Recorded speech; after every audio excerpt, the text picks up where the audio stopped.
sim races from around the globe, honoring a revolutionary era of open-wheel racing. With a beast not easily tamed, roaring around legendary circuits at breakneck speed. When engineers and drivers push boundaries, sometimes too far. When heroes muscled roaring beasts wheel to wheel around the hallowed ground. A time when the only driver aids were his 2 feet, the perfect combination of man, machine, and speed. Experience the competition and the glory of early 80s IndyCar action. The Lionheart Retro Series presented by Next Level Racing starts now.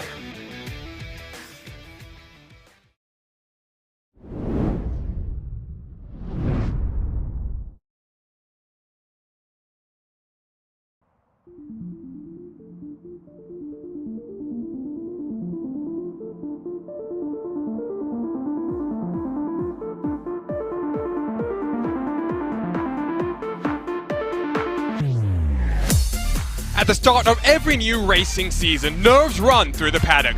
Nerves lead to drama, drama leads to chaos, and the opener of the Lionheart Retro Series for 2022 was no different. Emerging through the clouds of chaos to take his second career victory, Chris Lanini stormed into HyperX's victory lane to kick off 2022 on top.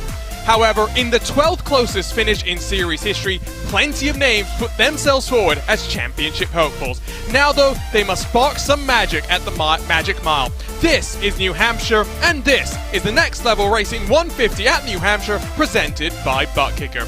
Hello everyone, and welcome back to RaceSpotTV and coverage of the 2022 Lionheart Retro Series. The Lionheart Racing Series is powered by HyperX, makers of premier gaming gear like the legendary ultra-comfortable Cloud line of gaming headsets. Whatever you play, however you play, HyperX knows we're all gamers.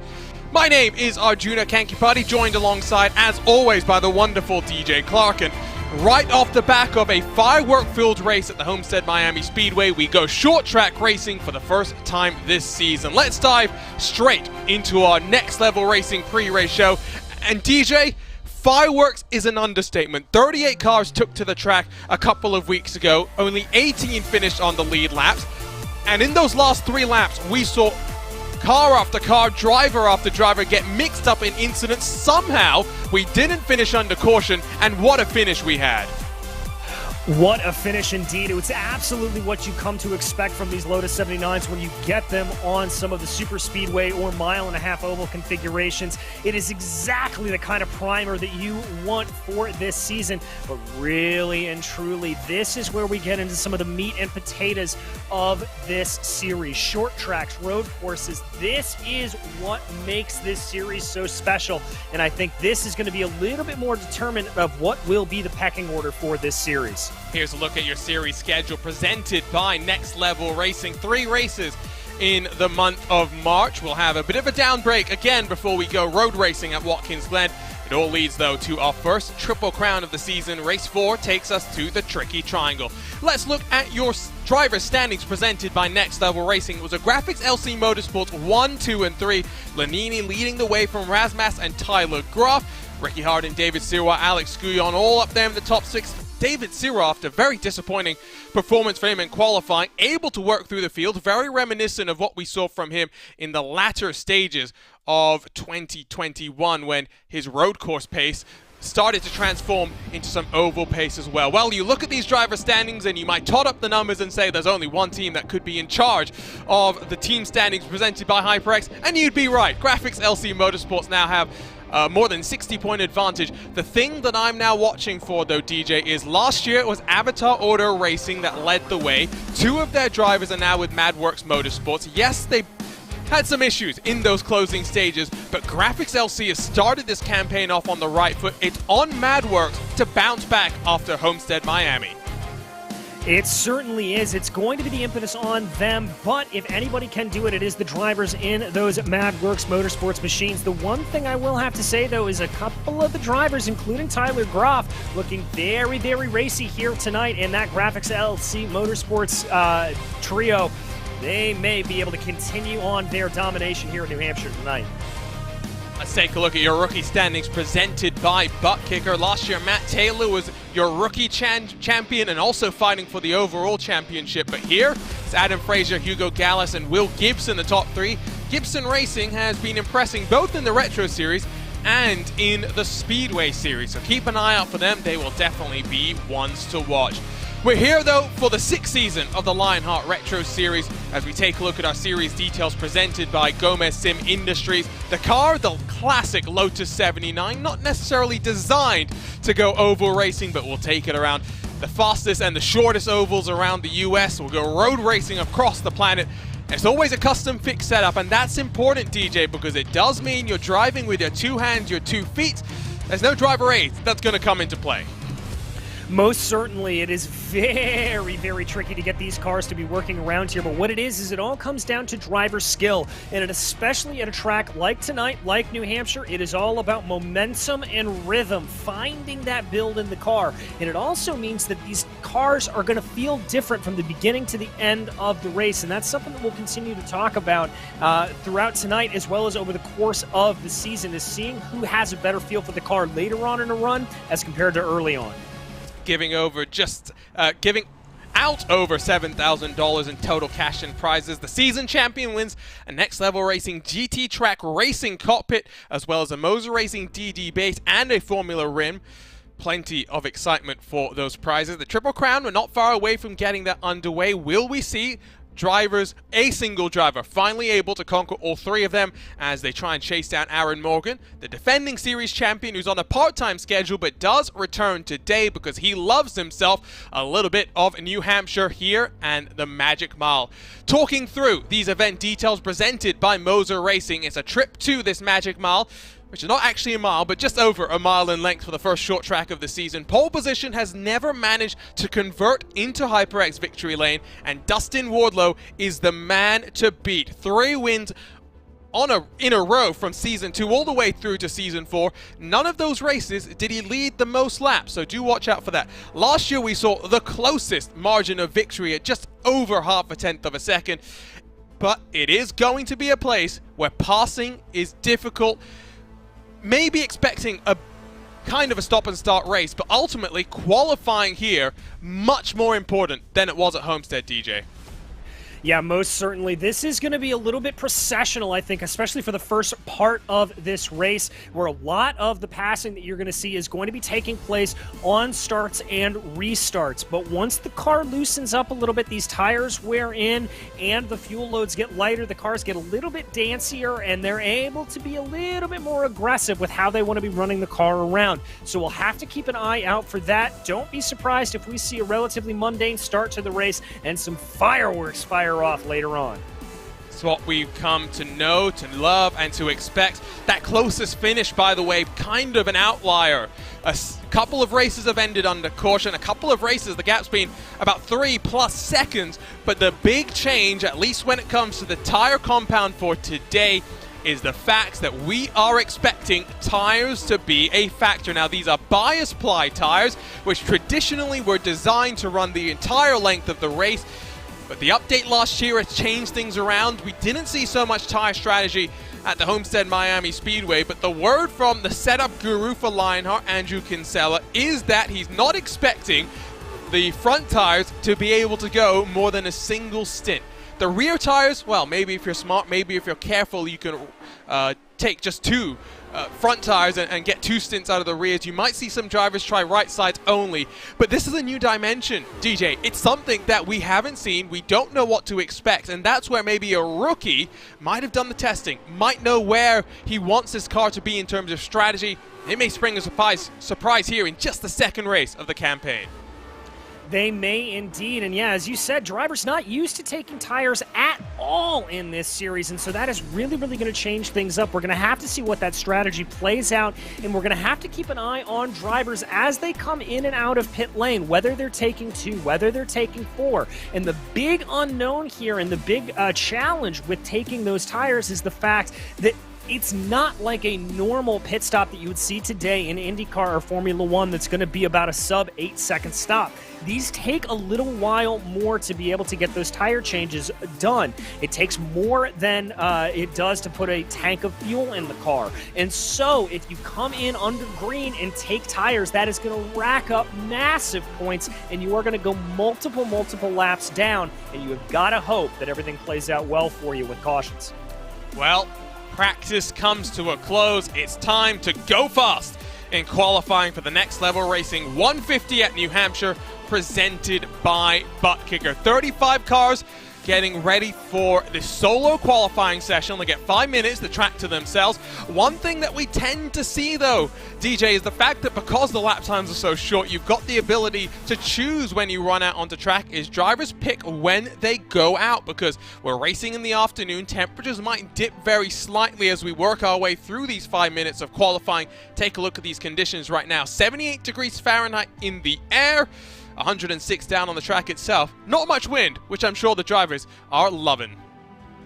I'm sure they are as well, but I think some of these drivers may hold out here for a couple of minutes into qualifying, try to see if they can tick down, and indeed it just did. Track temperature dropping to 105 degrees Fahrenheit with a little bit of cloud cover coming in right now, so that means that this track can cool down, and you want to try to get as cool as can be when you're out running for these hot laps.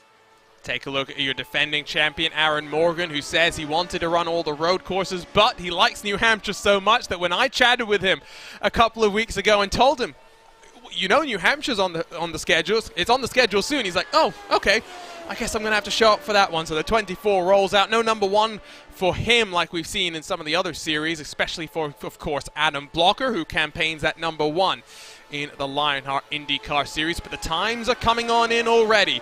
One thing that we'll watch for is it lap 1 that's faster? Is it lap 2 that's faster? Reagan's gone fastest. Morgan's half a second off the benchmark, but lap 2 rockets him up to second. Rasmussen third. It's looking good again for the graphics team and the graphics LC Motorsports camp. It is indeed. Series organizer George Anzaldo able to get a time up into 7th. Will Gibson able to put in a time to get P3 right now. A great run for him, and very, very close times on the board right now. 1st and 15th separated by less than half a second. Michael O'Brien with the 25.047, and that's not just pole, that's pole by a huge margin. Almost 7 hundredths clear of the rest of the field. Last time out, the field was split by tenths of a second across of all the 38 cars. That is a chasm that is going to be mighty hard to overcome. It is indeed, and we haven't seen anybody even get close to that here at this point. A couple of cars still out on track trying to see what they can do, looking around to see who's going to be able to try to put in times. We still have about a dozen or so drivers that have yet to put a fast time down, so plenty of time for them. Here comes David Rodriguez. We know he loves a bit of short track action. He loves the fuel games as well. Not expecting too many fuel strategies if we go green, but when we get the cautions to mix things up, could David Rodriguez spring a surprise? 25.258, marginal improvement as Frazier goes to 7th. Rodriguez goes up to 13th spot. Now we wait for the final couple of cars to come across the line. Now we'll work and see Paul Jenkins working his way after just finishing his final lap. He goes 11th fastest provisionally. Chris Fowler showed plenty of speed last time. He's still got to do lap number 1. Yes, he does, and he's going to dive that car down in for taking the high lane around here. That's about what you're going to see for most of the race. You don't want to be running low here as the inside of the car, the inside of the track, rather, is off camber. It can really throw you off. That time, not great there for Fowler, only 27th. Now he dives it low, running in that second lane, just trying to build momentum on that first lap. Blue, green, and all sorts of colors on this car. You always note as well the slight offset to the left that the steering has. I always wonder what that means for the drivers. We'll talk about that more maybe during the race itself. But here comes Fowler to the line, 25.047, the benchmark. And my word, I thought that was going to be insurmountable. But for the Mad Works Racing camp, they've gone 1 and 2, top of the timing board. What a lap from Chris Fowler. Absolutely mega, and that was really all precipitated by that high line run to just build up momentum as much as possible. Here comes Craig Forsyth trying to see what he has got in it right now as he works around on his second lap.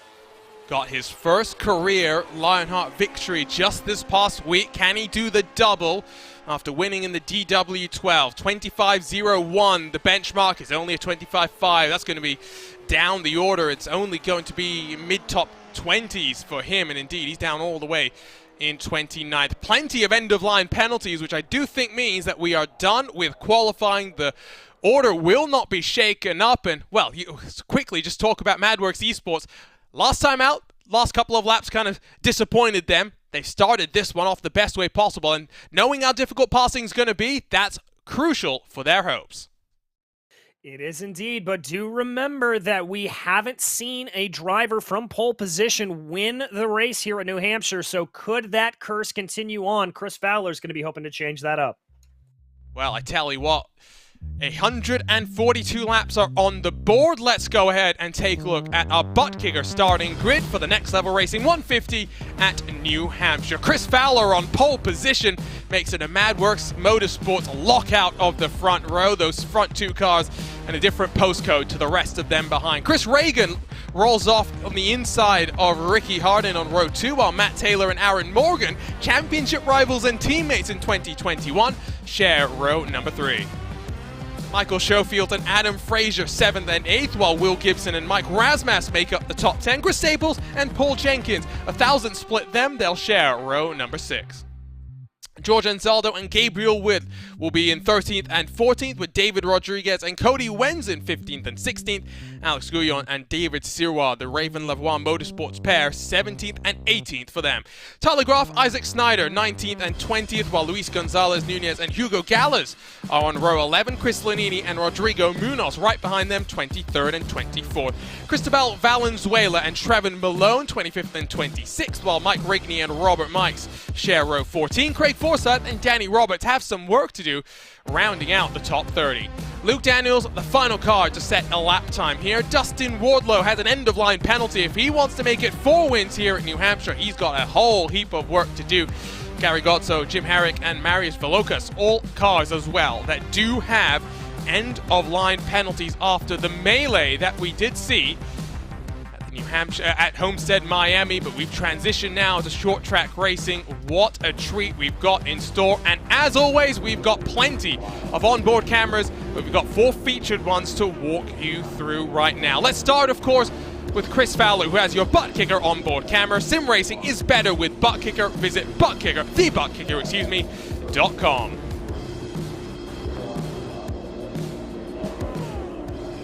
And then we've got the Graphics Esports camera on board with Mike Rasmus. Graphics Esports, world-class design from real world to virtual. Visit www.graphicsesports.com. Ricky Hardin carries the Next Level Racing on board. Take your racing to the next level. Visit nextlevelracing.com. And then finally we have Matt Taylor with the HyperX on board. Whatever you play, however you play, HyperX knows we're all gamers, and HyperX is always ready to game. And the beauty of sim racing, it's not just those 4, but the entire 35-car field that will have cameras on board. With quick predictions here, DJ, tires are going to play a factor, fuel will play a factor as well. Who's going to come out on top in your mind? I'm going to be keeping my eye here on Aaron Morgan. Starting back in 6th, Morgan is a very, very fierce driver, and I think he is going to be one to watch for. Of course, on a part-time schedule, will your defending champion show why he clinched it in the closest ever Lionheart championship in history? Competition, commitment, excitement. This is Lionheart, and this is the Next Level Racing 150 at New Hampshire. We're racing at the Magic Mile.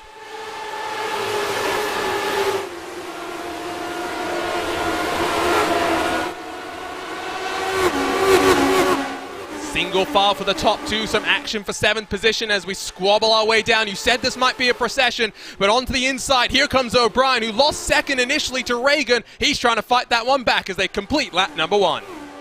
Indeed, he is trying to fight it back there as you see O'Brien down to the inside. Reagan trying to work that high line, looking back through the field. Everybody doing a good job here. Remember, the cambering on this track, it's relatively flat, so you really have to be very aggressive to make any sort of pass around that high side. You've just got to chuck the car into the corner. And maybe that's why we expect the tires to really burn themselves up, as O'Brien will get back up into 2nd, but already 8/10 clear of his teammate in front. Another thing to think about is with 35 cars, if we get some long green flag runs, traffic management is going to be oh so difficult. Look at the Hornet's Nest though. 20th on, almost in 20th on back, excuse me. David Rodriguez in 16th trying to get to the inside of Cody Wenz. And with the spanking, DJ, where do you want to run the car?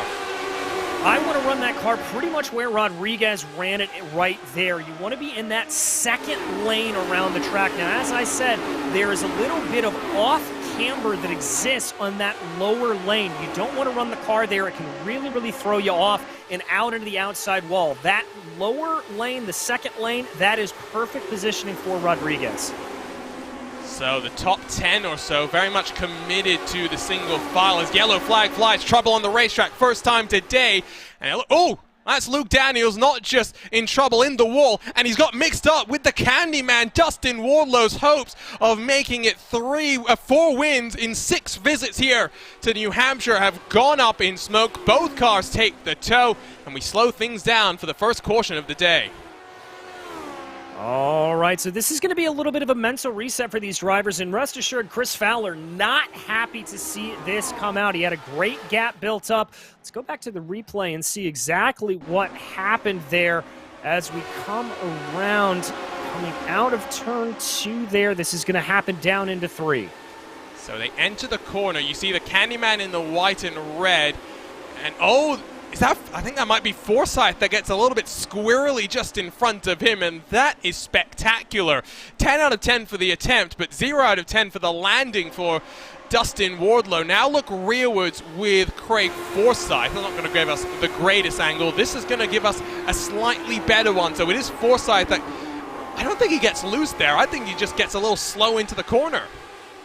Yeah, and that can really happen around here. It's a lot like you're driving a road course in terms of having to predict where the other driver ahead of you is going to brake. You watch it, he tries to go down low and then just loses the car a little bit. It wasn't loose, but it was pushing up the track a little bit, and he had to slow down to catch that to prevent him from running into the outside wall, and I just don't think Dustin was anticipating that happening, and well, you saw the results.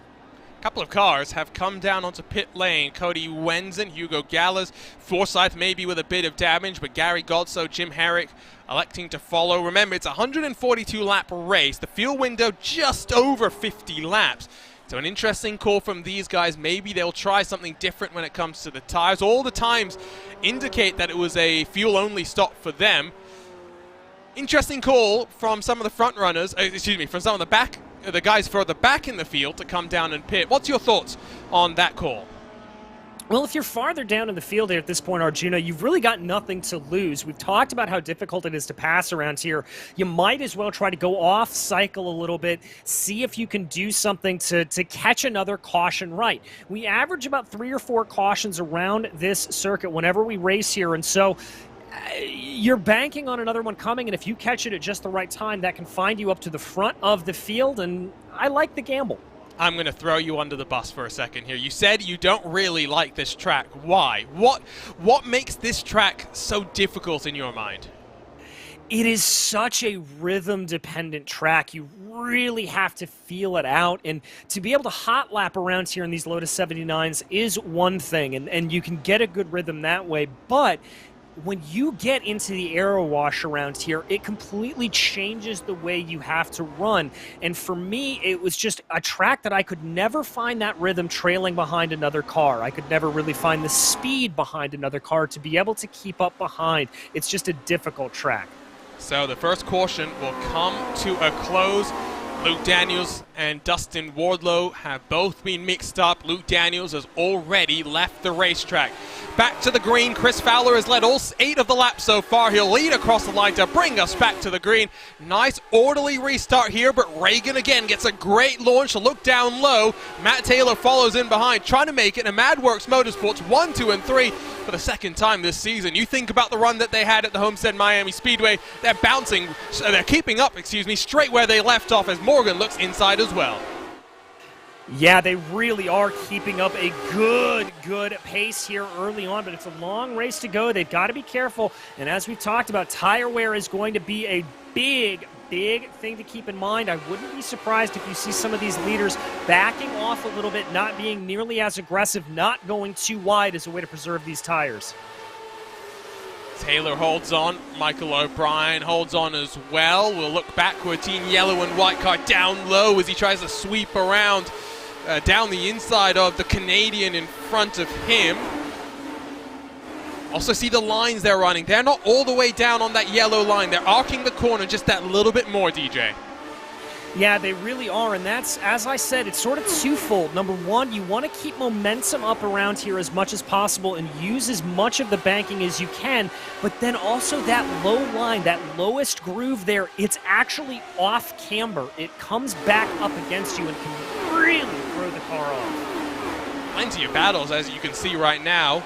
Tyler Graf and Paul Jenkins having a bit of a squabble over 14th and 15th, where David Rodriguez is trying to get in on the fun as well. But Sirwa and Nunez have gone alongside one another for now 2, maybe 3 laps. There's some great racing, and Nunez will finally get in front and get the move done and set his sights forward on trying to close to the car in front of him. You talk about the rhythm here. It's a track as well where you sometimes, DJ, get on the brakes to slow your momentum. Yeah, specifically when you're following here in a longer path, you are going to just do a little bit of brush braking, and it's not necessarily to slow the car down as much as it is to just get the nose pointed down. Now, obviously, the majority of the downforce in these cars is generated by the ground effect here, but because of the slower speeds coming around the corner, the ground effect is not nearly as effective as it would be at other circuits, and so you need just a little bit of dab of the brakes right at the beginning of the corner to point that nose where you want it to go. Right on board with Matthew Schofield, and keep those words from DJ in your mind. Just watch the hands. You can't see the feet dancing on the throttle and the brake, but they were side by side a moment ago. They've stretched themselves out since then. And I mentioned the traffic slightly earlier. Let's take a look at that track map, and you can already see that the leader's coming across the start-finish line now. The back half of the field is still on that back straightaway. Yes, they're only split by about 13 seconds, but at a place like this, 13 seconds is an age. Give it about 7 more laps, DJ, and potentially Chris Fowler will find himself on the back of Hugo Gallas. Yeah, and that's not what he wants to see, although I think it's going to be a little bit more of a problem for guys like Reagan or potentially O'Brien, who we've seen start to favor a little bit of the high line. That would be where I would say to go if I'm a lapped car. I want to go super high, get out of the way for everything. But with drivers opting to take some different lines through the corners, that's going to really throw things off, and these lapped cars are going to have nowhere to hide. On board with David Rodriguez, who won in dramatic fashion on a short course last year. Fuel strategy definitely played a factor then, and well, plenty of people still wonder exactly how at Iowa he was able to stretch the fuel out so far, but after that managed to back it up with a victory on a super speedway at Michigan.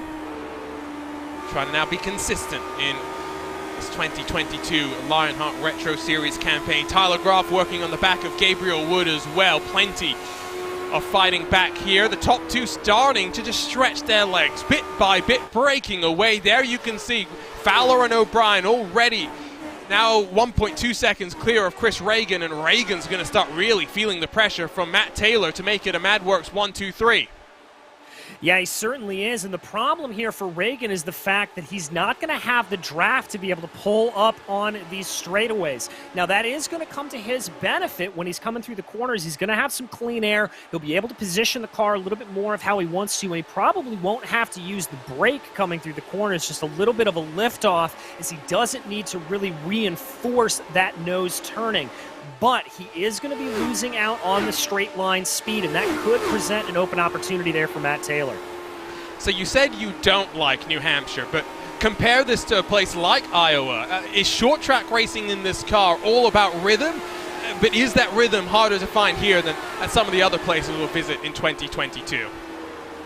Yes, it is. The rhythm at Iowa is a little bit different than there. It's you don't really ever have to brake at Iowa. It's more of a matter of lifting off. I had a great run in Iowa last time out. I was actually running up with David in that Magic Fuel race and ran out of fuel on the back stretch, and I'm totally not still bitter about it. But no, Iowa, Richmond, those kind of places, because you're constantly turning the car, really, and they just feel so much more compressed. It's a different feeling to it. They almost feel like a miniaturized super speedway. A track like this, you have enough time to think about setting up into the corners that it breaks a little bit of that rhythm. You have to think about setting it up rather than just sort of naturally responding to it. Craig Forsyth, after being involved in that first caution of the race, battles with Cody Wenzen. These are the first cars to roll down onto pit road. A gap to the leader holding fairly steady, which is important for them. Rasmus alongside with Adam Fraser had a look, backs out of it, has another look down into turn 3. There goes the 68 trying to challenge, but Fraser should roll that momentum on the high side. Yeah, and what's going to happen here for him is he's going to need to continue to poke his nose down to the inside. We saw that earlier with Luis Gonzalez-Nunez and David Sirois, as we saw a multiple lap side-by-side battle. It's very, very rare here around New Hampshire that you can get a one-turn, a one-and-done kind of move. You really need to be prepared for the long haul of a pass around here and be prepared to go too wide for multiple laps. Wonderful shot on the nose cone of the 68. Big shout out and a thank you to Dougie Beard for all of our track cameras today. Big thank you to Tyler Maxson, who was racing in the IMSA Michelin Pilot. Well, I shouldn't say racing. He didn't get the chance to step behind the wheel of the car, but was ready to compete in the IMSA Michelin Pilot Challenge race at Sebring today. Unfortunately, his teammate had a horrendous shunt with a GT4 car that was lapping them, and that is very likely a chassis written off for the Brian Herder Autosport camp. Rasmus rides in 8th. Your leader's building that gap bit by bit. Taylor not able to get close enough to put enough pressure, I think, on Reagan to force a move. Morgan's closing as well. The real fighting is in the heart of the pack, where, again, Nunez now side by side with Alex Gouillon. Gouillon not having any of this, fighting back on the outside line. No, and we've seen the persistence, though, out of Nunez here to be able to really try to push his way forward. I like what the 14 is doing. He is not taking no for an answer. He's continuing to push ahead. It's a very gutsy strategy. Now, the one caveat to that is that it may wear his tires down a little bit earlier, and watch for him later on in the run to potentially have a little bit of problems with those tires. I love the sound of these engines. Oh, they're just great. Now, again, this is not a car that was designed to go oval racing, but it's one that puts on a show. And we go back to something we were talking in our next level pre-race show, DJ, which is that slight kink to the left, where the steering is always somewhat pointing to the left. Does that help you on an oval where the car's naturally trying to pull leftwards, or what are your thoughts on that? Frankly, it's one of those things as you drive it that you don't really notice it after you get used to it. You just sort of naturally adapt to it, and it becomes one of the things that you run, that you just know that there is that slight kink to the left in terms of steering. And people who watch you drive, or if you scream to Twitch, that you sit there and people go, wait a minute, how are you going straight with that little kink? But you don't even think about it after you get used to the car. Yeah, no, it's something that I guess you just build that muscle memory, right? And very much like in other cars, you have those little quirks.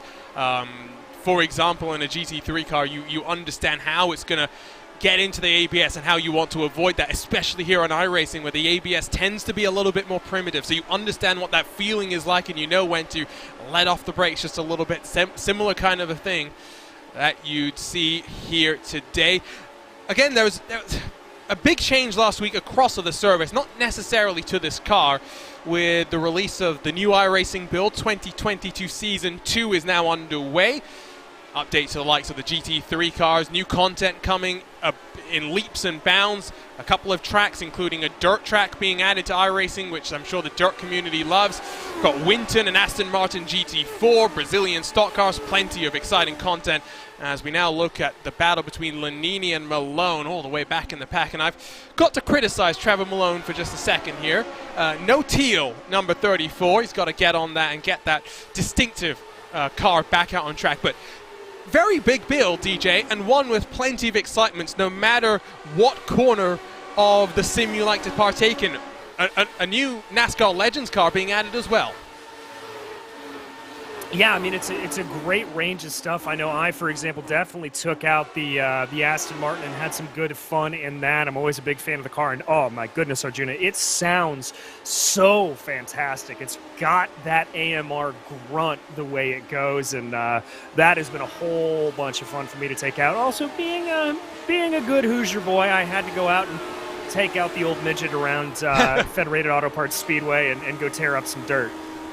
new news as well released from iRacing, and for one of our partners here at Lionheart, the Butt Kicker guys, got a new product that's available for you to go check out. They're also now going to be the title sponsors of the World of Outlaws Butt Kicker Late Model World Championship. Stick around on the iRacing Esports Network for coverage of that, produced by the wonderful team here at RaceSpotTV.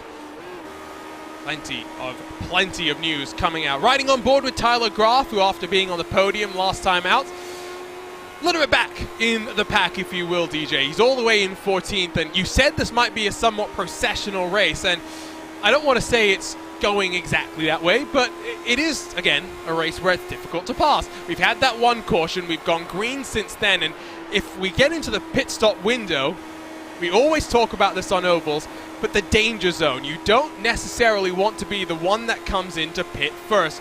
At a track like this, you're only going one lap down, but one lap down when a caution flies might just ruin your chances of the race. Exactly, and especially in these cars, as we talked about, that are so sensitive to those changes in fuel load and change in weight. They get looser, they get slipperier when you come to the end of the pit stop cycle. And so you really want to try to extend as long as possible, because as everybody gets to the end of the cycle, that means that the cars are a lot dancier, they're a lot livelier, and they're a lot trickier to control. And you're more likely to get a yellow near the end of that pit stop cycle. That's why I kind of liked the strategy here out of Forsyth, Wenson, Herrick, Godso, and Hugo Galaz to be able to just try to extend that cycle out a little bit more. Even if it is 6 laps, that buys them a little bit of breathing room. Counterpoint maybe is if we do see people taking tires, maybe they're... I was going to say maybe they're able to go a bit faster. I don't think that's going to be a major concern as Rodriguez and Jenkins still go side by side. Jenkins holds on there. Because I'm looking at the lap times here. Best lap time for Chris Fowler is a 25.429. The last lap time, a 25.433. We've lost 100th of a second in the 39 laps that these guys have been out on track at the front of this field. So we want to maybe talk about how tire life is a big deal. It's not being borne out on track just yet. No, it's not being borne out as of yet, and we'll have to see how it plays out over the course of it. As you said, these tires are normally built to go long. It's just the increased lateral loads around here. We didn't have it last time out at Homestead because of the banking. That reduces some of the tire wear. But because this is a flat track, there's a lot more lateral load that's being carried across the surface of the tire, and that really causes them to wear a little bit more. You can see there in that great shot from Dougie Beard, some cars starting to get a little bit squirrely coming out of turn 4. That's going to keep happening here as this race goes along. Watch for that to start being a factor.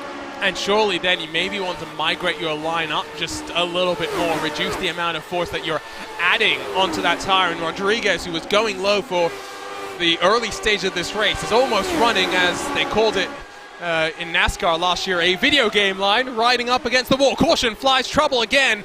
Second time today, and it's Danny Roberts in that 43 car that's caught the brunt of it. Don't see anyone else that's slowing themselves down, so maybe this is just a single car incident. We'll have to go and see. Well, this is Danny on your screen there. Looks relatively put together, exiting out of turn 2. Watching him here now going into 3. That's the 13 of Isaac Snyder underneath him. Little bit of contact there with Isaac, I think. Does he just clear himself, though? That's the question. We'll only really find out by riding on board with Isaac himself. So, on the entry to turn 3,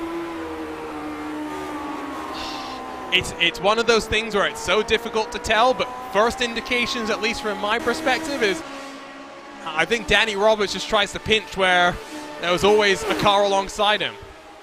Yeah, I have to agree with you on that, and you can really look at the way that it goes. That's where those dash lines along the corners really help you point that out. Isaac doing a good job of holding that line.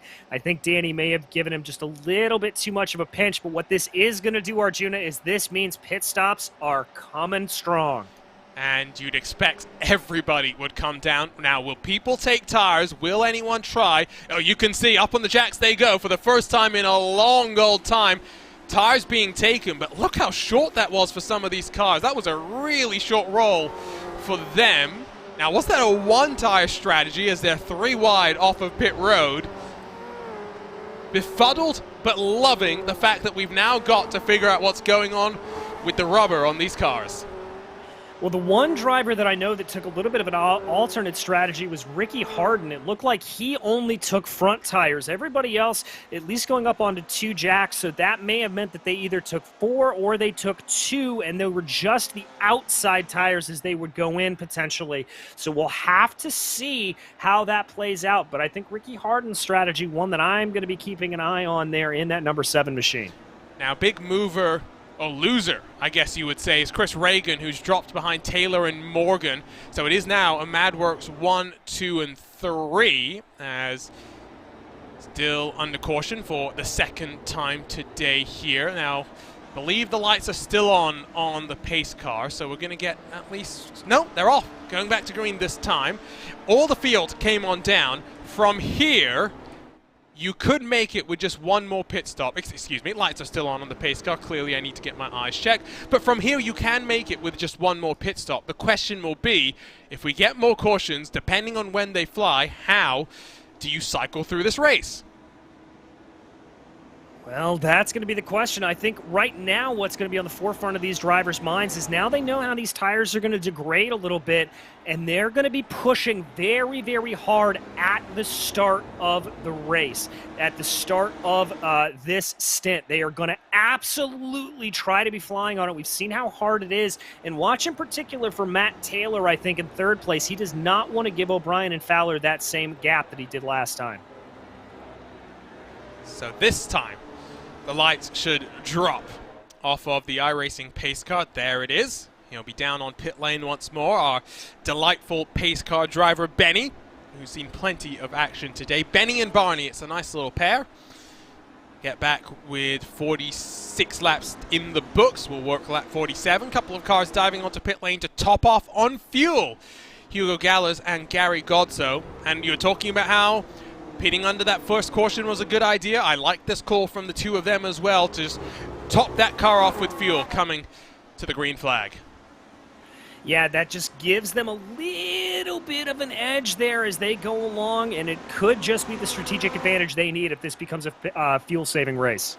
So 2 cautions are about to be in the books. A race that has seen 1 caution, 2 cautions. We've never seen 3. Seen more than that, though. Still, Chris Fowler leads. He's led every single lap of this next level racing 150 at New Hampshire. We're back underway. There's a good jump again from Fowler. The top 3 all splintering themselves forward. Ricky Harden lunges down low on Razmas, trying to rip away 6th spot. Might just have got that move done. Maybe sleeping on the restart, but Ricky Harden has taken full advantage of Mike Razmas.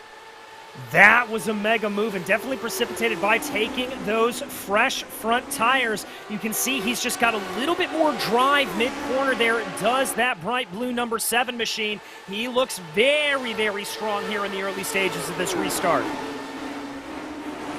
What's the tire life? What's the tire strategy going to be for all of these teams and drivers?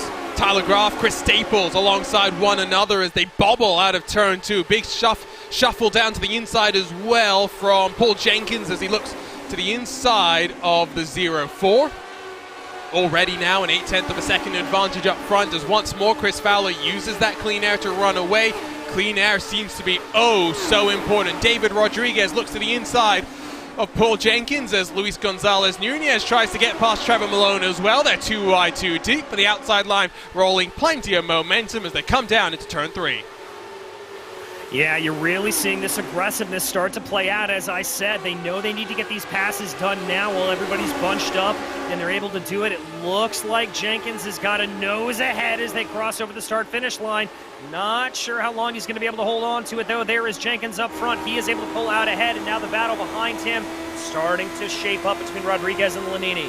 Lanini going from victory lane to battling to stay inside the top 20. Qualified down in 23rd, has worked himself up 6 positions so far in this race as we work our way past the first 33% of this 142-lap race.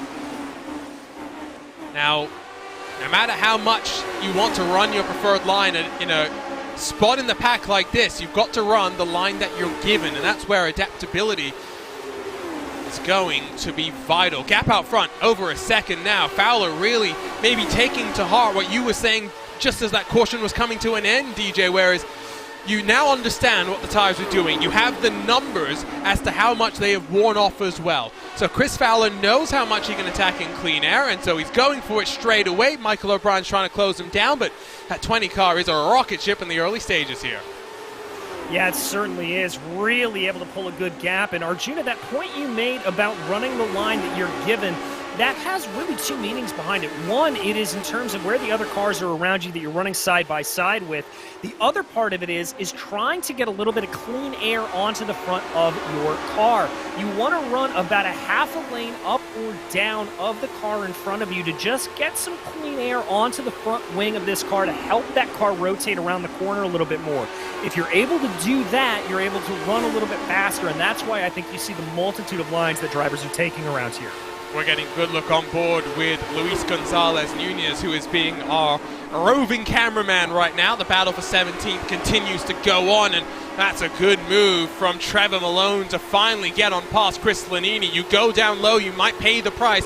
Lanini's going to fight this one back, but might have to watch in his rear view mirrors as Luis Gonzalez Nunez closes bit by bit. Further forward, again, that car in third place just falling by the wayside. Maybe it's the double dose of dirty air that he's being fed, but Matt Taylor, now that he's clear of Chris Reagan up into third spot, not able to hang on to the back end of Michael O'Brien. Aaron Morgan, title rival of Matt Taylor last year, hunts him down. Good to see Morgan back in the car. Yes, he'll only be part-time looking for the road courses, so we'll see him at Watkins Glen in a couple of weeks' time. Yeah, and that's going to be a fantastic race to see. Oh, it is so much fun to watch these Lotus 79s tear around that classic circuit. But as for right now, he's really just got to be, I think, patient here. Doesn't want to be too aggressive. I'd be a little bit worried about with just as aggressive as we're seeing Lanini running here right now. That's going to tear up those tires. He's got to be careful about it. You don't want to be running too wide. There you see Malone trying to dive back down on him. This may be great for the cameras, but I'm going to have some serious worry about those cars' tire life. We saw just how many drivers opted to take tires on that last stop. This is not going to end well if they continue to keep this battle up. I say this all the time. It's always great when we see some battling happening, but it's never great for tires. It's never great for the time as well. Now, they're not losing too much ground to those in front, but you go to a place like Watkins Glen, if you're side by side into a place like the exit of the boot section, for example, you're costing yourself 4/10, half a second. Time that you can't afford to lose at this level of competition. So something more to keep in mind, I think, for what's ahead of us. As for now, Lanini's cycled back in front of Trevor Malone, and we'll try and hold on to that one. Malone, a little bit wide through the corner, opens the door for Nunez to look down low. One of the unluckiest drivers in 2021, had a decent start to 2022. Has indeed, and yeah, Trevor there, I think he just got on the loud pedal a little bit early through the corner. That caused the car to drift up the track a little bit. He's able to gather it up back under him here. Takes a little bit of a look to the inside here of Luis, trying to see if there's anything to be had. He right on board with the front nose of Alex Gaillon as they go around, and that was some very, very heads-up play there from Luis Gonzalez Nunez to be able to recognize that mistake out of Trevor Malone and absolutely pounce on it. Out of turn two, Guillon's down 3 from where he started, and by no means the biggest loser, though, of the day so far. Take a look at the left side of your screen, as actually the two teammates will be side by side, Guillon and Sirois on the edge of the top 20. A good day for Tyler Graf, who's +6 from where he started. So is Chris Lanini. Trevor Malone is +7. But the biggest gainer is Marius Valakus, who has, after getting that end-of-line penalty to start off the race, actually worked himself up 11 spots, but by virtue of starting dead last at the tail end of the field, still only running 24th, has got plenty of improvement potentially to go. That move from Sirois might actually open the door for Isaac Snyder to come and join the fun as well. Going to have another look as David Sirois to the inside of his teammate. I don't think this is the wisest thing at this point in the race. No, I think at this point you need to do a little bit of formation flying, but you tell that to true-born racers, and it is a harder thing to do in practice. They just want to be absolutely trying to duke it out on each other. There they get into line a little bit more. Alex able to hold his way ahead of David Sawa. Is there? Nope, there he goes again, trying to dive back down to the inside. Clearly, team order's not really in effect here. It's only race 2, so there's no championship on the line just yet, but you'd expect as we work our way through the campaign, potentially that will change around. Looks like the RSR teammate to Isaac Snyder, David Rodriguez, had a thought about getting past Paul Jenkins. Now, has not been able to get anything done there, and he falls back in the formation once more. There you see the separation between those top 3 cars. 1.4 between Fowler and O'Brien, 1.6 then back is Matt Taylor. They are getting closer and closer to dealing with lap traffic. Only 6 or so laps away as well from the halfway point of this race. Fuel window, hypothetically, would open at around lap 90 or so. So keep that in mind as well, DJ. Yeah, and drivers are going to be running to that number, and we haven't really talked about the ability to fuel save around here because you're off of the throttle for so long coming through the corners, really feathering it as you come around. That gives you the ability to save a little bit of fuel. Now, it's not going to be nearly as much as we saw last time out at Homestead or on some of the other more wide open tracks that we see, but drivers will be thinking about that number, and it may not just come to play in terms of being able to make it an extra lap or two, but also if you're able to take less fuel in the pit stop, that can be to your benefit.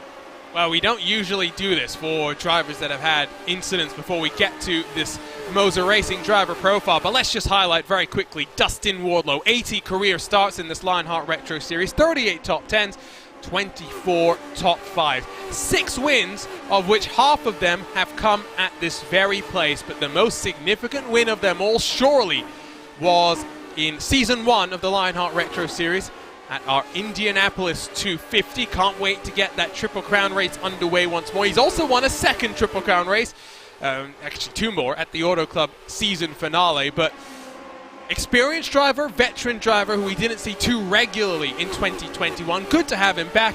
Unfortunate that his race ended within the first 10 laps, so he looked to make it 4 out of 6 wins here at New Hampshire. Yeah, very unfortunate. I was really looking to see just how well he was going to be able to piece his way through the field, really side his way through, and very unfortunate to see him taken out as early as he was. Looks like some more attempts at passing. That's Nunez getting attacked by Lanini. So Lanini's actually cycled back a couple of spots as Isaac Snyder now has his teammate joining him, Valiokos, looking down the inside of Bobby Mikes. 17 second splits. First from 32nd, 35 has become 32 because, of course, Danny Roberts retired. Luke Daniels, Dustin Wardlow retiring after their moment with one another in the opening 10 laps of the race. And if you're Godso, if you're Gallas, if you're Wenzen, maybe you're getting a little bit concerned here, DJ, because it's good that you've got that extra fuel, but if you're 1 lap down, the extra fuel is really going to count for naught. Indeed, you've got to be praying for a caution here as part of the problem is you can make that off-cycle strategy work if you've got the speed to be able to keep up with some of the leaders, but it looks like they are just off the pace here a little bit. And remember, them taking just that little bit of splash of fuel at the end, the drivers who did come down previous to that strategy of pitting on that first caution lap that we had, that is basically negated here. So it is really just Godso and Hugo Velez that are off cycle here, taking a little bit of extra fuel, just 2 laps more. Past the halfway point of your next level racing 150 at New Hampshire, presented by Butt Kicker. One driver has led every single one of the 72 laps in the books, but remember the history of this race. The driver that has led the most laps has never entered HyperX victory lane. You're watching RaceSpotTV, and coverage of the 2022 Lionheart Retro Series. We'll be right back with the back half of this race.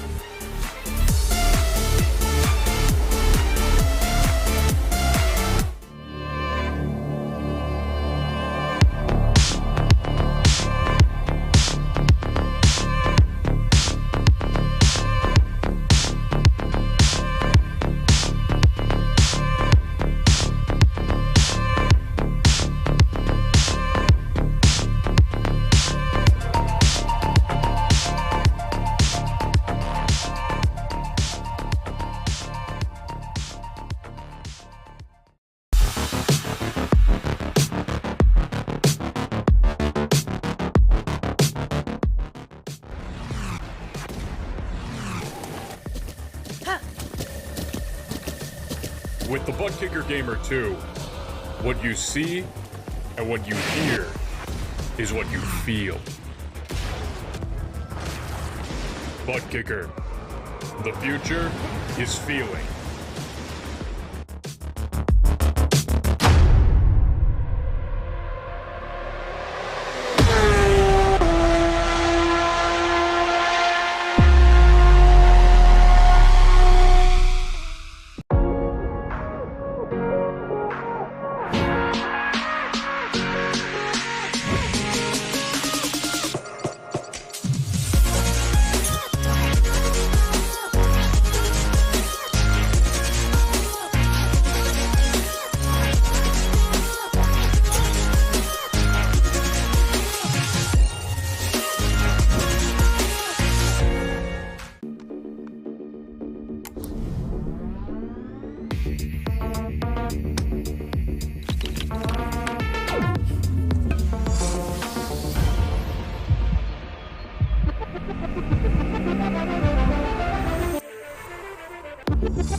Welcome back to RaceSpotTV and round 2 in your 2022 Lionheart Retro Series presented by Next Level Racing. We've gone from the relatively high banks at the Homestead Miami Speedway to the short track and the Magic Mile at New Hampshire. Welcome to the Next Level Racing 150 at New Hampshire presented by Butt Kicker. My name is Arjuna Kankipati alongside with DJ Clark for today's action. It's been relatively quiet, DJ, but that's not necessarily a bad thing. This is the kind of track where you expect maybe a little bit of chaos. We've had 2 cautions, small incidents though. 35 cars started, 32 are still running. Fascinating race, strategy will play its part, but it's MadWorks Motorsports that has been dominant so far. Chris Fowler has led every single lap of this race. Yeah, he has been absolutely the class of this field without question. Michael O'Brien, Matt Taylor not able to even hold a candle to Fowler here at this point. He has just been able to lead from the drop of the green flag, hoping to break that curse that we talked about, how a pole sitter and a most laps led leader has never won this race in the history of the Lionheart Retro Series. Fowler looking in good contention here for that as we do crucially approach that lap 90 or so point where we anticipate the fuel window starting to open up. Now in history, this car has typically been a rocket ship the lighter the fuel load gets, so that'd be something to watch for. Chris Fowler, in fact, though, has just put in the fastest lap of the race at 25.3. So keep an eye out for him, as you can see in front of him, just entering into turn number 1, that's Cody Wenzen, who will be the first car to go 1 lap down on track if this pace continues, if we stay under the green flag condition. Plenty of excitement in this race. Chris Lanini, a winner a couple of weeks ago, has been one of the drivers really trying to force moves down low. Hasn't really worked out for him. Now, I don't want to say he's burned up his equipment and his tires just yet, but has started to fall back somewhat. But I maybe think that working lap 40 of the stint here, DJ, potentially just trying to bide his time and get into that pit stop cycle. Green flag pit stops here. They're not as hard maybe as they would have been at Homestead, but by no means is it an easy feat. No, it's not, and you really want to start to prepare yourself here at this point for those green flag stops. You start to got to think about it a little bit, maybe a little bit of gamesmanship. Now, the one advantage that you're going to have in pitting here at the Miracle Mile as opposed to Homestead is you don't necessarily need to worry about losing that drafting buddy. You can kind of come in by yourself here and pit to your own accord, and so that is going to be something that we will start to see to play out. You pit when you want to, not when necessarily the rest of the pack dictates that you do. Well, Cody Wenzen becomes the first to dive in now. That's a bit early if you ask me, but he was about to go a lap down. Maybe he's just trying to stay out of trouble. You called this place the Miracle Mile, DJ. Is there a new name that you're coming up for this place? No, that's just a habit of me living on Miracle Mile for a very long time in Los Angeles and a little bit of a Freudian slip. It's a busy weekend of motorsports coming up. There's so much excitement. Sebring is hosting its now somewhat traditional doubleheader where the World Endurance Championship and the IMSA Michelin Pilot Challenge, the IMSA WeatherTech Sports Car Championship, all of the IMSA sanctioned competitions are in the Sunshine State for a weekend of action that's already begun. The World Endurance Championship race is tomorrow on Friday. The 12 hours of Sebring the following day on Saturday. On Saturday, you've got Formula One qualifying, you've got IndyCar qualifying, you've got 2 NASCAR races in the form of the trucks and the Xfinity cars. But I think the thing that most people are keeping their eyes on and with close interest is the Formula One World Championship season kickoff at Bahrain with a new generation of cars, maybe a new pecking order, plenty of excitement for us to talk about. And I think the thing that you and I, DJ, being people that live on the West Coast, that are most excited about is the fact that it's actually a reasonable time for us to wake up and watch. It's only 8 a.m. It's fantastic. I don't have to get up at 4:30 or 5 in the morning to watch a race, Arjuna. It's absolutely incredible. It's a gift. What a day Sunday's going to be. We'll go from Formula One, have a short break, then dive into the IndyCar race at Texas Motor Speedway, where there's going to be some intrigue about how they're going to try and rubber in the track itself. Will Gibson becomes the first car to box from inside of the top 10. I said lap 90 might be the magic number. Now, never trust a commentator's math, never trust a commentator's strategy. I hope Will Gibson isn't deciding to do this because of something that I've said, that's for sure. So he'll go in the box. Cody Wenzen was there for just 7.6 seconds, which indicates to me at most 1 tire. Will Gibson was there for 8.9 seconds, so potentially 2 tires for him, DJ. Yeah, he could be going for a strategy of those 2 tires. I doubt it's going to be a full 4 tire change for a lot of these guys. As here we come, a little bit of lap traffic getting in the way of our leader, Chris Fowler. Nicely handled, though, as you'll get around Hugo Gallas. Next up in line is going to be Jim Herrick and then Craig Forsyth, but at least for now there is a little bit of separation. Lap 49 on the stint so far, so maybe the maximum that you'd see these cars able to go, 6, maybe 7 laps if they've been doing some fuel saving. Chris Fowler, though, his side of the car says he's cursed. He's 3 seconds clear of the field, so he's actually going to be hoping that's not true, that he's not cursed, and whoever's sticking the needles into the model car of that number 20 is refrained, because he's in a great spot as it looks like maybe another car's on pit lane. Nope, that's just a timing glitch. All the cars still out there on track. Yeah, indeed, and we're going to have to see how this plays out a little bit in terms of him navigating traffic, especially now that he is coming up behind a long queue of those cars. This isn't going to be nearly as easy. He's got to try to do this and dispatch them with enough speed to be able to hold on to that advantage. Now, the 3-second gap that he has is going to be very, very helpful for him, but he also has to remember, as we keep saying, cars are lighter, cars are looser here, and so he's got to watch out for a little bit of errant mistakes from some of these back markers here, not through any faults of their own. It's just the nature of the beast, especially when they're running too wide like that. That's Forsyth and Munoz, and usually when we go road course racing, we say that when you have that number 1 next to your name, they're a little bit more willing to let you go. But on an oval, that's not the case. You fight to stay on the lead lap, so if a caution flies, you're still in the mix, and that's the danger that Fowler finds himself in. Guyon has come down to pit. Jenkins has come down to pit as well. Fowler's past 1, not past the 2nd. Forsyth continues to just keep that door very slightly closed. Yes, he does. I'm not sure I like that, but here comes Fowler now diving down pit lane. By the way, Mike Rasmussen setting the fastest lap of the race last time out, so clearly some more speed. And here comes your leader down to the pits. Nicely done. Lap 53 followed in by O'Brien, followed in by Taylor Morgan. Goes 1 lap longer now. That car, again, will be a bit faster on the track itself. Might be able to put in just a touch less fuel depending on how long he's able to go. A lot of cars actually extending this stint out. Maybe it's the Mad Work strategy as all 3 of their drivers come in to roll off at the same time. Now for O'Brien, He's actually had a longer stop. He's going to come out alongside potentially with Taylor. Fowler 8.2 stationary, O'Brien 9.2 stationary, Taylor 8.3. Those are the numbers to keep your eyes on, as here comes Morgan, here comes Hardin, here comes a bunch more cars as they work their way into the box. And we're seeing a lot of drivers here doing exactly what Aaron Morgan was doing right there, just taking front tires. So that strategy that we potentially talked about, Arjuna, coming into play. Ricky Hardin did not take any tires there in the back. I can also tell you that a couple other of the drivers, it looked like Matt Taylor and Michael O'Brien, not taking tires as well. So a bit of a gamble here for them.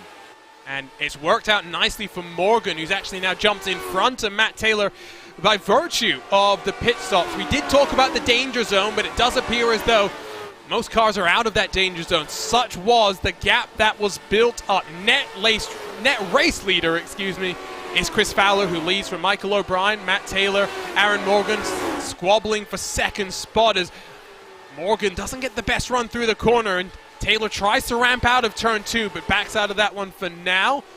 Committing to the inside, not necessarily where he wants to be. Looks like the rest of the cars cycling on through. Lanini, Schneider, and Herrick, the final 3, yet to come down to pit. They're just hoping that the caution drops right now. They'd be in a great spot if that was to happen. Yeah, they would indeed, but I don't, well, with a bit of almost 3 wide there, we could see something a little bit nasty starting to take place as the leaders still continue to work their way by some lap traffic. This is where you've got to be very, very careful, especially if these drivers took some new rubber. You've got to get used to the way that feels a little bit, but they're able to eke their way by, no problem. Take a look at this. On the road down to pit lane, looks like Lanini, and no, that's not Lanini, that's Hardin that goes deep into the pit road entry, and I think, who does he run over there? I think that might be Chris Reagan there. Jump on board and take a look from his vantage point. We talked about how this place is not as treacherous to pit, and I think Hardin carrying a bit more speed, Reagan carrying a bit less speed. They coincided with one another, and Reagan's the one that loses out.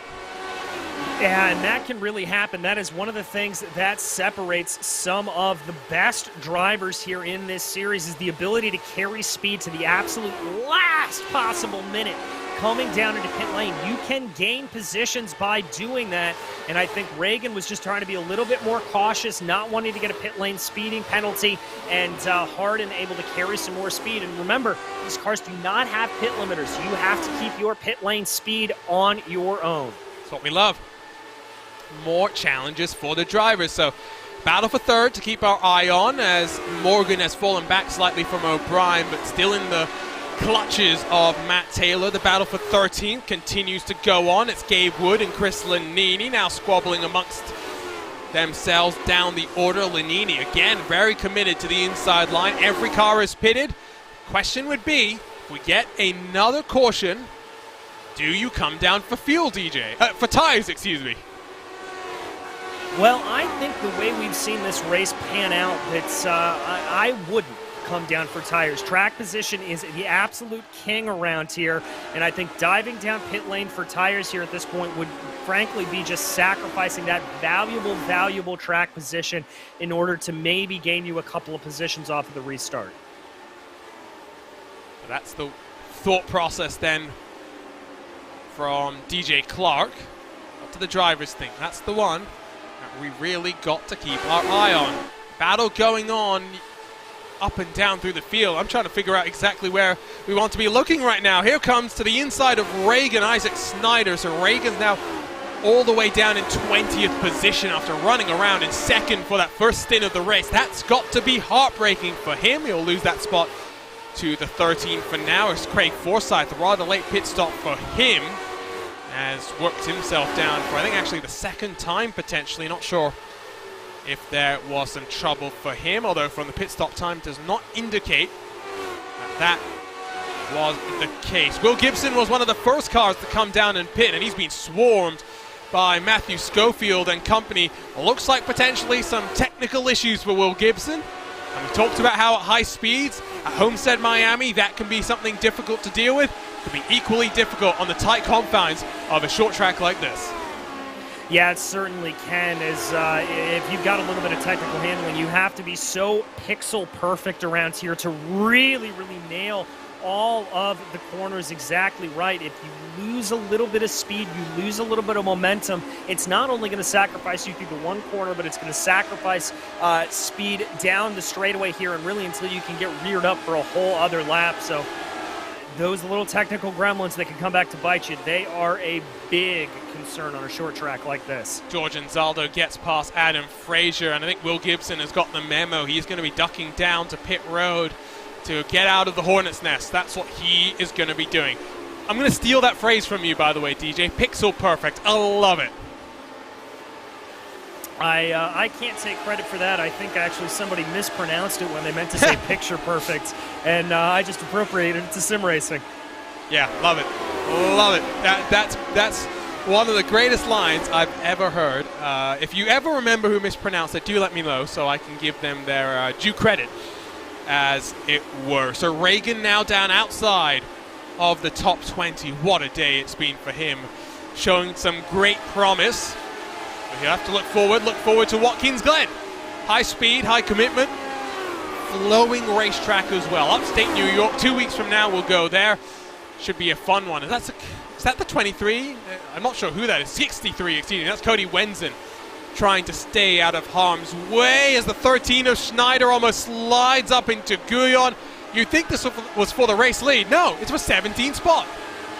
But it's some very, very fierce action there leading it out. Rodriguez and Sirois just absolutely side by side. Snyder and Guyon doing the same thing behind them, trying to take it out. They get their way through the corner. The LeBoy Motorsports machines now running line astern, but I think Snyder's going to have something to say about that. Slides through and gets himself up into 18th spot as him and Sirois try and him and Rodriguez try and work themselves forward. Going to be a look to the inside once more as Rodriguez has gotten clear of Paul Jenkins. Of course, the third RSR car is Marius I'm going to have to ask him how to pronounce his name because I feel like I've been butchering it. So he's just Marius for now in that 23 car. He is 2 laps down with a 52-second stop for him, so potentially had a speeding penalty to serve there. Closing up at the front, not for the lead, but for second spot. I think O'Brien has caught the traffic at just the worst possible time. And there you can see Morgan, 6/10 back. Yeah, and so crucially, he'll be able to feel a little bit of the draft here, and that'll be able to pull him in a little bit closer. Now, the problem that he's going to have to deal with is, again, that dirty air, and especially with some of these lapped cars as they work their way around. We talked about how some of these drivers will poke their nose to the inside or the outside, just try to get about a half a car's with the clean air onto the car. Well, when you're running side by side with lap traffic up in front of you, that gets more difficult because there's more blocking the track and there's less clean air to be had. So very, very difficult. Big move there down to the inside for Aaron Morgan, very clearly wanting to get on by. He is. That gap now between himself and O'Brien has expanded back out to about 9/10 of a second, so he's still got some work to do. I think he had to do that. He saw the gap opening up, realized that time was slipping away from him as we're on lap 118 out of 142. Still triggers me. I don't know what's going to trigger me more now that I know that this track is not actually an exact mile when they call it the magic mile. There's two things that really grind my gears. One is track corner numbers. Road America, for example, is an abomination when you look at the corner numbers. But something like that really just gets me going as well. I don't know about you, DJ. No, it drives me absolutely crazy. Unfortunately, at this point for Road America, I've just had it locked into my head so long as that's a slow car down on the inside. I believe that's the 35 machine. Not sure what happened to them. Paul Jenkins will bring it down onto pit road as well. So yeah, we're going to have to try and see if we can figure out what happened to a man that showed speed last year. But again, another driver that was searching for some luck. Let's turn our attention to the replay here. And out of turn 2, just into the wall. Lucky that one of the LeBoy Motorsports cars, I think that was behind, got a good view of that and was able to duck out. And Robert Mikes as well was in a similar situation. Now that might be day done for Paul Jenkins, who was alongside with Trevor Malone, and there you can see just washing up the track, lazily going into the wall. That's a tough break, and it looks like Jenkins is done for the day. Yeah, it is indeed, and I think what happened there is that he may have just caught some of the marbles. You can start to see him developing on the outside of the track here a little bit, running in that high lane. He may have just brought the car up a little bit too high, too late, caught the marbles, and probably bent one of those right front toe links. So now, 35 is suddenly become 31. Will Gibson is still out there, albeit 5 laps down, so he's trying to salvage something from this race as we get closer and closer to 20 laps to go.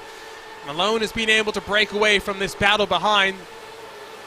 Mike's had a chance to make it 3 wide, thought better of it. Guyon holds the 17th, up front in front of them. His teammate Sirwa gets on past. Who's that who's going quite slowly? Is that a lapped car, or am I just going a bit crazy? That's Adam Fraser. I'm not sure what happened to Fraser, who's had a bit of a bobble.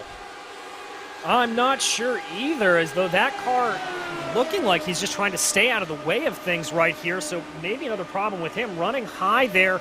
Could have just been a loss of momentum, but we'll have to check back and see. I wonder if... No, he's 24 laps into his stint. There's no reason why he should be saving fuel. I'm a bit lost, I'm not going to lie, as now Fowler will come around on him to put him a lap down.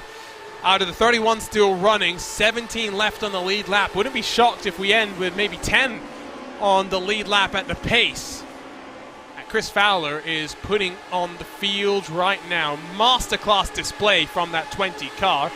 Couldn't buy luck in 2021. His second pole position of his Retro Series career has come today. And on course, at least for now, for his first ever victory. His best finish before this, second place at Indianapolis last year. And that was a fantastic race there with him to be able to go around like that. I was on box with him a little bit to be able to hear him talking about that. And he is a very, very accomplished driver. Just had a spat of bad luck last year, and it is good to see, knock on wood if you're a fan of Chris Fowler, some of that luck finally coming good here for the number 20 machine. Chris Lanini's down on pit road. What has happened for the 92? Cars are having issues. I mean, 2 cautions is not bad, but cars just seem to be now finding their own pockets of issues here. Interesting. Well, I think what may have happened with Lanini, at least I suspect it could have been the same thing that we've seen happen to a couple of other drivers, including Paul Jenkins, is just catching that outside lip, catching those outside marbles, and making slight contact into the outside wall. These cars are relatively fragile as they go, and if you catch that outside wall a little bit too hard, it can really hit you, although it looks like Lanini has come in and come out, so maybe he just miscalculated fuel a little bit. Let's see if we can check anything out on this 92 on the RaceSpotTV replay. So out of turn 4, oh, he gets a bit squirrely, but did he get away with that, or was he in the wall? That was really hard to tell. Now watch through turn 1. He's got O'Brien behind him trying to put a lap on him. So he checks his momentum up and then tries to come down. I think this is when he's actually going to come and pit. So I'm a little bit lost, I'll be completely honest. Yeah, as am I. Not sure exactly what Fraser's down as well. Chris. I think we've got guys that are worried about fuel. I think that has got to be what this is. Morgan's got past O'Brien as well while we were looking at some replay. So big move there for second on track. Your defending champion has slotted his way past. I wonder if it's tires though. Maybe it's not fuel, DJ, but maybe they're falling foul of those tires that we talked about.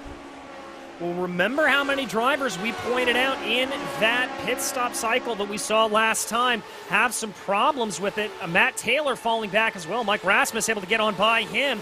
That's a lot of drivers opting not to take tires. I think you may be right here, Arjuna. It's a new thing for everyone in this series. They're playing on the same ball game right now, on the same ballpark. There's only so much information that they've got in the strategy banks. This time by will be 10 laps to go for your race leader, Chris Fowler, who's continuing some good speed, although mixed up in a little bit of traffic, not something that really he'll be too concerned about. top 5 really do have some separation back into Ricky Harden. 3.9 seconds adrift from 5th. Might also have a visit to the steward's office when all things are said and done. And the gap for the lead is actually coming down. Is Morgan coming on strong now? He very well might be. He looked pretty quick on that last lap. He was about 0.2 of a second faster than Chris Fowler. Fowler could be trying to back off a little bit and preserve those tires as much as possible. And if Morgan feels like he's got the car under him, he is going to be going for the push. Remember, it was an 8-second pit stop for him. He ran a little bit longer, representing the Avatar Order Racing with Graphics LC team for his part-time campaign in 2022. Gap now down to 2 seconds. You can see Fowler's got a little bit of traffic as he works himself through turn 1. You can see how much more is left in front of him. And I can tell you here, Arjuna, that he has been gaining in. Aaron Morgan has on every one of the last 5 laps. Ooh, that's Robert Mikes there. That is not going to be exactly great. I don't think Chris Fowler's going to take too lightly to that. Bobby Mikes trying to keep on the lead lap. A little bit of weaving there out of the 17. Now he's allowed to fight to stay on the lead lap. When you're a couple of laps further down, that's when it becomes a little bit more questionable. Now 1.7 the separation. Close for 3rd as well. Razmas has gone on to the back of O'Brien, and they've left Taylor in the dust. He's now 3 seconds back from 4th. I wonder if a couple of these MadWorks Motorsports cars were a bit too aggressive with the tire strategy. 6 laps to go. Where do you even want to look on track? Razmas is right in the clutches now of being able to get past O'Brien. I don't think O'Brien can afford to fight too hard. I don't think he can either. You have got to be careful here. Rasmus going to dive to the inside. Let's see how much of a fight O'Brien puts up. That's not even a fight. That's a ushering on forward. Rasmus now works his way up into 3rd. Good day for him as well. Carrying forward the momentum from a couple of weeks ago, finishing on the podium. Was in the championship hunt until the last couple of rounds of the season. Watch out for him. Watch out as well potentially for George Anzaldo, right on the back of Ricky Harden. 1.7 seconds, the gap holding fairly constant between Fowler and Morgan. Looks like Morgan's now stuck in that same traffic that Fowler found himself carving through. Yeah, look at just how tighter of a line there George Anzaldo was able to run around Ricky Harden. Harden, remember, only took those front tires. I'm thinking here that George may have taken all 4, and he is just able to drive that car and drive around Ricky Harden like he is standing still. Yeah. Love this. I love what this maybe doesn't have in store for us today, but what it promotes for the rest of the season, where those tires and the strategies that you play with them going to be oh so important. Gabriel Wood on the back of Chris Staples with 3 laps to go, and the gap is still 1.7 seconds out front. Matt Taylor has fallen into the clutches of Anzaldo. He's got no control over his car now, going almost 1.5 seconds a lap slower. Anzaldo up into the 5th spot. A great run there for the series organizer, really starting to power his way along. Now he's got about 4 seconds up the road to Michael O'Brien, so this may be as high as he rises, but still, Matt Taylor just dropping like a stone. White flag is in the air though for Chris Fowler. Records are meant to be broken. Pole position has never made its way into HyperX victory lane. The driver that has led the most laps has never made it into HyperX victory lane. This is the track where the Candyman reigns supreme, but today New Hampshire belongs to Chris Fowler, who is finally a Lionheart Retro Series winner. He wins the 2022 Next Level Racing 150 at New Hampshire, presented by Butt Kicker. He conquers the Magic Mile. Aaron Morgan returns to the series to finish in 2nd, while Mike Rasmus makes it 2 podiums in 2022. It was a little bit of a procession, DJ, yes, but ultimately strategy turned it on its head. Look at how the timing screen is trying to keep up with the battling further back in the field. Knowing now what we know, a lot of these drivers might have played this race just a little bit differently. Yeah, exactly. The pit strategy here coming to be the big story of this race. Little little bit of celebratory donuts there going a little bit wrong for Chris Fowler, but nevertheless, he did this to perfection. Just 2 cautions in today's race. Great result for MadWorks Motorsports, for Michael O'Brien, for Matt Taylor, as they watch their teammate burn it down in HyperX victory lane. They might be thinking that could have been a 1-2-3 podium lockout here at the New Hampshire Motor Speedway. Let's take a look at our Sim Race 247 results.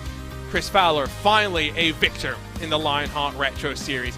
Give a shout to Aaron Morgan, who returns to the series in a part-time campaign to finish in 2nd, while Mike Rasmus locks in 3rd. A back-to-back podium for that 68 car. O'Brien ran in 2nd for large stretches of this race, 14 seconds adrift. When all things were said and done, he barely held off George Anzaldo, the series organizer, who works himself up 8 positions into 5th. What a monster drive from Tyler Graf to gain 13 spots from his starting grid down in 19th. Great drive for him. Ricky Hardin drops to 7th in the closing stages. Matt Taylor plummets down to 8th, one of the final cars on the lead lap, with Matthew Schofield and Chris Staples rounding out the top 10. Great drive for Matthew Schofield, one of your rookies in 2022. Gabriel Wood in 11th, while the RSR butt kicker duo finished 12th and 13th, with Rodriguez finishing in front of Isaac Snyder. David Sirwa 14th. Trevor Malone gains 11 spots from his starting spot, while Alex Guyon, Robert Mike 16th and 17th. Mike's the first car 1 lap down, who also gained 11 spots in today's race. Cristobal Valenzuela finishes in 18th, with Mike Rigney 19th. Gary Godso, one of the cars that had an end-of-line penalty, working his way up 13 spots into the top 20, while in 21st, it's Hugo Gallas, Rodrigo Munoz, and Jim Herrick, the final cars, 1 lap down. Luis Gonzalez Nunez had some troubles in the late stages of this race. He finishes down in 24th. Chris Lanini had to stop in the final stages. He finishes 25th, with Craig Forsyth Maris Valiocas in 27th. Adam Frazier as well had to come to pits. He finishes down in 28th. Cody Wenzen and Chris Reagan round out the top 30. Reagan pit on that very last lap of the race. Will Gibson, our final finisher here today, while Paul Jenkins, Danny Roberts, Dustin Wardlow, and Luke Daniels round out your field. 35 took to the grid, 31 across the line. Good race, all things considered. 2 cautions, taking out 3 of the drivers in today's race. Well, that leads us very nicely into our HyperX post-race show, because the Lionheart Racing Series is powered by HyperX, makers of premier gaming gear like the legendary ultra-comfortable Cloud line of gaming headsets. Whatever you play, however you play, HyperX knows we're all gamers. For more information on HyperX products, visit hyperx.com. And waiting for us in HyperX victory lane, it is the first-time Retro Series winner, Chris Fowler. Chris, talk to us about the emotions of finally getting to the checkered flag first here in the Retro Series. Well, first I got to thank Donate Life and the Cystic Fibrosis Foundation for coming on board and partnering with me again this year. Both those organizations mean a lot to me personally. They've done so much for me in my life. I'm currently 8 years from a double lung transplant, so both these organizations mean so much to me. And to finally get a win, it feels really good. Finally get that monkey off my back. We had so many close calls last year, and to finally just pull it off, it feels really good. It's awesome. Talk to us a little bit about how this tire change has mixed things up in your mind. How has it really swung the baton in terms of tire strategy? Because it really seemed like your teammates lost out in those last couple of laps because their tires started falling away. Yeah, I knew I couldn't make it doing double stints on that right front. There's just no way. And the way the strategies are working this way, it makes the racing really good because everybody's got different strategies going different directions. But after both warm-up races we did, I knew, my right front was down to 45% at the end of a stint. I was like, there's no way I can double stint that. And I played safe, so I took that right front and hoping that I could get some heat in those before those guys could catch me. But looks like their tires wore out, so that helped me. But traffic, man, traffic was crazy tonight. Not cursed. I think that's now hopefully the story of 2022. I mean, 2021 was rough, but you get the monkey off your back. what are you hoping for the rest of this season? Because you're busy, you're competing on all 3 fronts. Yeah, we're racing Monday and then racing again Wednesday. I don't know. I'm you know, the first one's the hardest one, so hopefully the rest of them come easy from here. We finally got that edge off. We're good. Now we can just go and fight for wins every weekend and week out. So that's our goal. You know, qualify good, finish, race strong, and get to the finish. Congratulations, Chris. I can tell how happy you are. Go off and celebrate. You deserve it. Thanks, man. I appreciate it. Chris Fowler from HyperX Victory Lane. We now drag in your defending series champion on a part-time schedule, but Aaron Morgan returns to the series, returns to the podium as well. Aaron, you said you love yourself a little bit of New Hampshire. Talk to us about how this race went for you. It went pretty good considering how hard it was to pass. Tire strategy paid off, I guess. I was really debating doing what they did and not taking any, because that's, like I say, that definitely has to be what they did. And I guess I just guessed right on that one.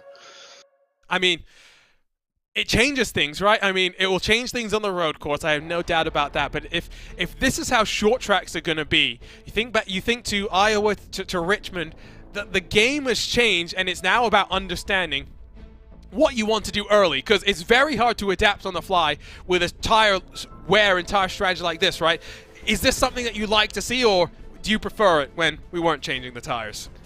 I don't know. I mean, because honestly, in both the practice races, I was thinking, man, I was really comfortable not changing tires and just being used to it. It was comfortable. It was easy. It put more thought on other things. But I don't know. I mean, it's a good element. I think maybe if it kind of clears up and the tire wear kind of wears a little more normally, I don't know. Maybe we'll just figure it out and then it'll become obvious later in the season. But who knows? I think it could be good or bad. It just depends on how we can figure it out and if I can keep getting the right call like tonight, right? Well, one more question for you before we let you go. Part-time schedule, mostly on the road courses. Watkins Glen 2 weeks from now. Tell us about what you expect there. New Watkins Glen as well, compared to the last time we went racing in 2021. Yeah, I don't know. I'm hoping another podium. That certainly seems to be my hope in any race in retro, and especially on the roads. I didn't do so well there last year, but I think I made a step somewhere in the middle of the season forward, so hopefully that translates to 2 weeks from now. The thing to remember as well is Sage Karam was on a tear at the start of last season. He's gone. The playing field is wide open. Congrats on the second, Aaron. Looking forward to many more good finishes from you in your part-time run in 2022. Thanks, Arjuna. That wraps up our post-race interviews. A great race, Aaron. Excuse me, DJ. Still thought I was talking to Aaron, but I mean, yes, it was a slight procession. But processions aren't always bad when they bring in tire strategy, when they bring in the traffic management, and we saw a masterclass today from Chris Fowler. No, exactly. This very much was a racer's race out here. It was really a head game for everybody to try to figure out. And I agree with you, Arjuna. The way that these tire strategies are going to change the face of this series as a whole, it is going to be absolutely fascinating. I can't wait to see what happens when we go to Watkins. I can't wait to see what happens over the course of the season. There's going to be a whole bunch of races that this is really going to change everything for. Take a look at that schedule. 3 races in March to kick things off. It's a 2-week wait till Watkins Glen, then the first of the Triple Crowns. Then we go to Phillip Island, where DJ and I were talking pre-race. He was thinking that might be one place that he wished last year that maybe he would have taken some tires. Then we'll go to Brands Hatch for the first time in series history. That's the only race in the month of May because, of course, we've got plenty of exciting things to look forward to in the real world for the month of May. June, we go to Nashville and round things out with our own pilgrimage to the Brickyard, and the Hagara Ring will wrap out the first half of the campaign. Like I mentioned when we were talking with Aaron Morgan, it's a brand new Watkins Glen. New track surface, new curbing. It's the same fast and flowing layout to be looking forward to. That's 2 weeks from now, March 31st. 10:05 p.m. Eastern, 7:05 p.m. Pacific. And based on what we saw today, and given what you know from this car last week, DJ, is tire life going to be such a big thing there? Because I think the thing to remember with today is the load that went into those tires, because there's not much banking, is much more significant than it might be at some other ovals. Exactly. This is a relatively flat surface. We didn't see any of these problems really develop there in Homestead. I think Watkins Glen, we could see some tire life issues. There is banking, but going around the outer loop, for example, it's a little bit off camber there, and coming down through the boot sections, those are long corners. They can eat up your rear tires in particular, and so it's going to have to be interesting. I think we're going to have to keep an eye on track temperature. If it's a hot day there, I think we could definitely be in store for some tire changes. You do not want to miss it. Plenty more Lionheart action to come, though. Before we say goodbye to you, we got to thank those that make all of this possible, starting with your presenting sponsor of the Lionheart Retro Series. Next Level Racing is an industry-leading cockpit and motion simulator manufacturer devoted to creating the most immersive experience possible for the global sim racing community. Take your racing to the next level and visit www.nextlevelracing.com. The Lionheart Racing Series is powered by HyperX, makers of premier gaming gear like the legendary ultra-comfortable Cloud line of gaming headsets. Whatever you play, however you play, HyperX knows we're all gamers. For more information on HyperX products, visit hyperx.com. Butt kicker. You're passionate about sim racing, but it always feels a little flat compared to the feeling of driving a real car. Now you can actually feel what it's like to drive a race car. Butt kicker haptic hardware and software are easy to install and let you feel every bump in the track, slip of your tire, or engine redline. The tactile feedback is so accurate and realistic, you'll be driving faster and having even more fun than before. Moser Racing is revolutionizing sim racing with the development of industry-leading hardware and software products like their R9 direct drive wheelbase and GS steering wheel. Featuring zero-delay wireless technology and made from high-end materials, Moser Racing delivers the precision you need to reach victory lane. Gomez Sim Industries are makers of high-end esports equipment and controls. Precision-built using nothing but the best materials available today. Passion and handmade craftsmanship drive each made-to-order build, creating a driving experience like no other. Visit GomezSimIndustries.com. And to learn more about the rest of the partners of the Lionheart Retro Series and the Lionheart Racing Series, head to LionheartRacingSeries.com, where you can find out more information about the 3 competitions put on by the Lionheart sanctioning body. And with that, before we say goodbye, we let you know there is 2 more exciting races next week in Lionheart competition. First, the Speedway Series goes to the Lone Star State for the Sim Race 247 Texas 200. That's live on Monday evening, before on Wednesday, the stars of the Lionheart IndyCar Series go racing on the streets of Long Beach for the HyperX Grand Prix of Long Beach. Round 1 in both of those championships had plenty of excitement. Round 2 is sure to see plenty more. For now, though, it is time to say goodbye. On behalf of the entire team at RaceSpotTV, we thank you for tuning in. For DJ Clark joining me in the commentary booth, my name is Arjuna Kankipati, signing off for now. We'll see you in 2 weeks' time in upstate New York, but we congratulate Chris Fowler, finally a winner in the Lionheart Retro Series.